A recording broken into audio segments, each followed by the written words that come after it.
এই হত্যাকাণ্ডের পিছনে তো অনেকে আসলে আন্তর্জাতিক ষড়যন্ত্রের কথাও বলছে, এটা কি? আন্তর্জাতিক বলে তো তো নাই না, বেশিরভাগই তো লোক কাছে আছে ইন্ডিয়া, তো এখানে যা হয় সবই ইন্ডিয়ার পেছনে।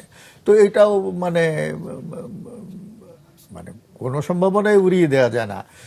শেষ পর্যন্ত তদন্ত হবে কি হবে না আমি জানি না, কিন্তু মানুষ তো বলছে যে আততায়ী ভারতে পালিয়ে গেছে বা ভারত থেকে উস্কানি দিচ্ছে। আমি নিজেও দুই একটা অডিও ক্লিপ শুনেছি যেখানে শেখ হাসিনা স্বয়ং বলছেন যে ঠেকাতে হবে, প্রতিহত করতে হবে, ফেলে দাও, এসব কথাবার্তা আছে। তো এগুলো উস্কানি হতে পারে। এখন আমি জানি না এগুলো তার কণ্ঠস্বর কিনা, কিন্তু মনে হয় মানে যেভাবেই হোক হতেও পারে।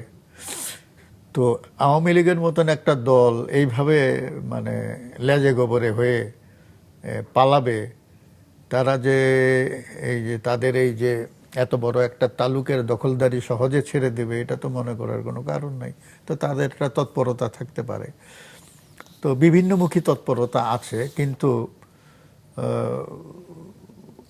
কিছু কিছু ব্যাপার আমার কাছে খুব সন্দেহজনক লাগে। মানে মনে করেন যে আমরা কথায় কথা শুনি যে এটা করেছে, এটা করেছে, এর এজেন্টরা। আচ্ছা, পাবলিক পারসেপশনে অনেককে আমরা জানি যে এরা ভারতের প্রতি নমনীয় মানুষ বলে, এরা তো ভারতপন্থী বা ভারতের প্রতি তাদের ভালোবাসা আছে। তো ভারত তো তাদের কাছ থেকে নানান রকমের সহানুভূতি সমর্থন এমনিতেই পায়। তো কষ্ট করতে তো তাদেরকে এজেন্ট বানানোর দরকার নাই ভারতের, তাই না?